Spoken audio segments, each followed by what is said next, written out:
Welcome to Unit 3. This is where we're really going to start synthesizing everything you've done. So all that hard work you've put in earlier is going to start coming together into a new creation that you are doing. I encourage you to go through and read the unit overview, the course outcomes, the unit concepts, the unit outcomes, and of course looking at the student preparation. As each of these fit together, instead of having individual videos in each assignment, there will be just this one, so please refer back to it for the assignments that you do throughout Unit 3. First, when you get to week 9, this one's fairly straightforward, so I won't go into too much depth, but you're going to learn how to synthesize evidence. You're going to look how to identify themes, and this becomes really important as you begin to transition from an annotated bibliography over to a literature review. If you're already very well versed in this assignment should be very brief and fairly straightforward. If you are not as familiar with this, or it's a skill that you have not used in quite a while, then I recommend you going through some of these activities that are built in here. So there are some resources that can provide you more information. I highly recommend them, including these 2 modules here from the Harvard University series. These are interactive and they will help you with this general idea. But the part that we will be evaluating is you will go in and do a quiz, kind of like the ones you did earlier in the semester, that has some true, false, multiple choice, multiple answer, that type of thing. And those need to be in by the end of the week. If you are a hybrid student, you do not need to do this. We will be having an in-class discussion about all of this. So hybrid students do not need to complete this to submit. You will be doing it in class. Online students, please make sure that that is turned in by the end of the week. It's relatively brief. I believe it's only 10 items long. Now, synthesizing and identifying themes is really important because that's what, again, transforms your annotated bibliography to an actual literature review. Now, you have a few different components in this that you will be doing throughout a 3-week span, and so we're going to look at that quickly together to make sure everyone's on the same page. First, you'll notice it says literature review draft and peer review. These are steps that are put in there to help make sure that your final product is just truly excellent and that all of your hard work is turning into something that's really usable and applicable to our broader community and to yourself professionally. As you look at the unit outcomes, the school nursing, our competencies and everything like that, you'll notice that when you get down to the assignment descriptions, there's an embedded template. I highly recommend using the embedded template. Although not required, once you click on it, it will open up a Word document. Oh, sorry, let me see here. It will open up a Word document that has everything that you should need for your assignment, including the fact that a naming convention has already been added into the top where you'll need to put your last name, first initial, etc. But as a reminder, and this is already formatted to this specific paper for this course. And so you'll come in here and put your title. Make sure you switch out all the information for your own specific information. It also has the headings in here that you need for this paper. Make sure that you put an introduction. I recommend doing the introduction and conclusion at the same time at the end. It's better to introduce what you're going to talk about when you already know what you're going to be talking about. Here's where you're going to place your PICO question. Any of these links in here are given as estimates. Your literature review may be 5-6 pages long. If it's shorter than 3, you need to really go back in and dig through the evidence a little bit more unless you are like a professional grant writer and that type of thing and have incredibly efficient writing, which we'll be able to tell as soon as we read it. But in general, these are 3 to 4 pages just for the literature review portion. And here's where you're going to pull the information from your annotated bibliography, all those articles and other sources that you looked at, but you're not summarizing them. Instead, you're synthesizing them. And so you're going to look for different themes that pop out. As you read back over your annotated bibliography, if you've printed it out or if you have it on a computer, you can start to go through and highlight different things that pop up that may be different themes or concepts that emerge as you read. Now, every once in a while, you'll run across a piece of evidence that seems contrary to everything else that you've looked at. If that's the case, you can include a heading that says exceptions and put information there about that contradictory evidence. If you do not have any contradictory evidence, then that's optional as well. If you have more than 3 themes, by all means add more than 3. If you have fewer than 3,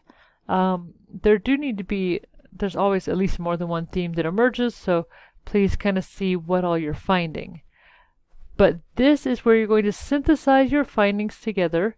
If you're still not sure after looking at the resources in the assignment page and everything from how to synthesize, you can also go back to the articles that you've read and look, because most of them, particularly research articles, will have a literature review in the beginning, and you can kind of see how they've formatted theirs. Your practice implications needs to be included. In the very beginning, when you first proposed your PICO question, you talked about how that would tie into practice application, or implications, I mean. So if you go into there, now that you've actually read the articles and found more evidence, let us know what those practice implications are and how they shape practice. So the social determinants of health that you chose, how does that actually tie in? And then again, your conclusion, that kind of goes up with the introduction. It'll look very similar. Your reference list will go at the bottom. That is not your annotated bibliography, just the references. And this part right here that's in yellow and red and highlighted and bolded and underlined is super important. Make sure every single reference in your paper has a citation and every citation has a reference. Not having that can result in loss of points of portions of the paper or the entire paper. So what you'll do is you'll go in, you can use this template, and you will create a fairly well thought out draft of your paper.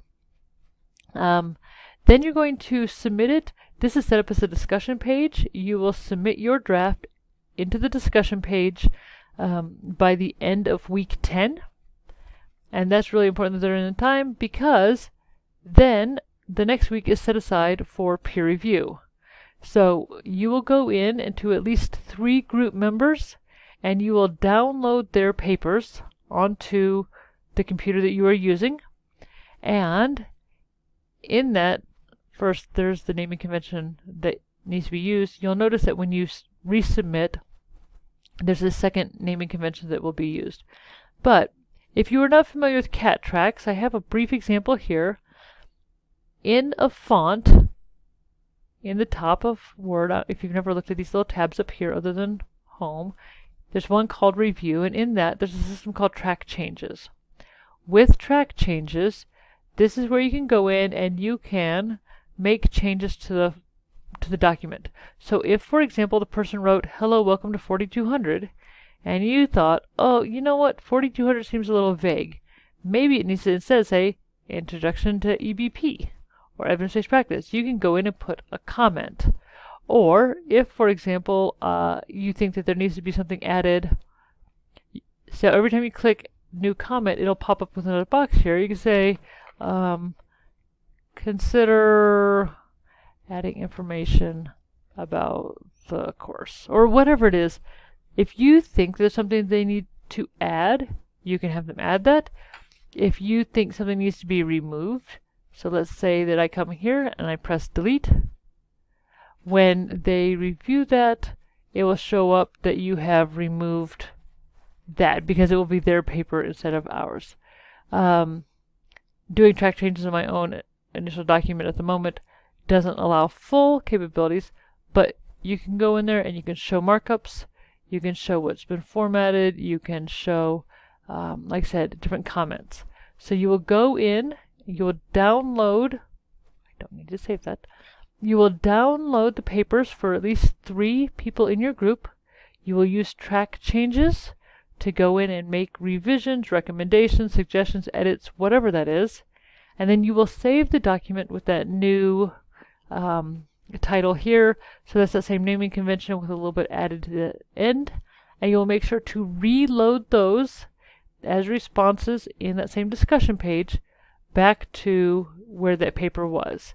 So you need to re-edit those, or edit those, save them, and add them as responses in the discussion page to the original paper by the end of week 11. Please make sure you look at the bottom as far as all responses need to be constructive.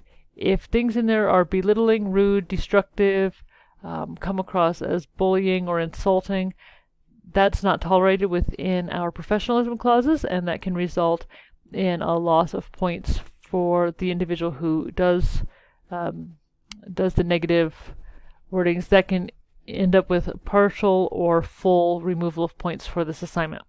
So please be very constructive. This is an opportunity to build each other up and to strengthen your own writing as well. A lot is gained in the peer review process, not only from getting outsiders' point of view, but also in things that you may want to reword in your own. Please look at the rubric for this assignment. You'll notice that your initial draft is worth 5 points. That's 5% of your overall grade. And then each review that you do is worth 3 points. Finally, having the peer review naming convention, that together is worth 1. So this combined assignment, weeks 10 and 11, is worth 15 points, or 15% of your overall grade.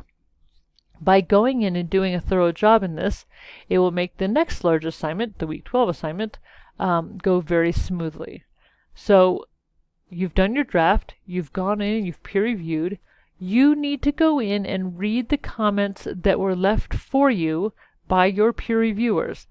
Some of them you may think, oh, that's absolutely perfect, I definitely want to include that. Others you may think, this isn't really appropriate, or I don't think this would really strengthen the paper. You get to use that constructive feedback the way that you feel is best fit. If your paper in your final product is weak, then we'll go back in and read some of the peer reviews, and if great suggestions were made but you didn't include them, then that'll be reflected in your final paper as well. But that final piece, as far as this literature review portion, is due at the end of week 12. So you're going to be going in, again, there's all the competencies and the directions and descriptions. This is the same layout that you've already seen before. You are going to go in and make all of those necessary revisions, updates, make sure that you're putting your best academic foot forward, and you're going to be submitting that as one solid document. There is the rubric with all the information that you need in it and exactly what points come from where. And so please make sure that you are aware of that. There are no surprise punches held here. We open the rubric up on one page and your paper on the other and just grade straight down. You will notice that this final paper is worth 15 points, or 15% of your overall grade. You'll also see a category here that says EPSLO and says 12 of 15 points earned. This is something that we track on our end to make sure that the end of program student learning outcome has been met. That EPSLO for this class is evidence-based practice. If for any reason you do not meet that in this final paper, if you do not get at least 12 out of 15 points, that does not mean that you have to repeat the course, as long as your overall score is still in the range that it needs to be in, which is an 80 or higher. But this does allow us to track and see how many students are meeting or exceeding that threshold to make sure that you truly are getting the foundational knowledge you need in evidence-based practice. So please go through, review the rubric, review the assignments, and make sure that as you look at Unit 3, you're hitting each of those. The Week 9 quiz, or face-to-face if you're hybrid, Week 10 draft, Week 11 peer review, and Week 12 final paper.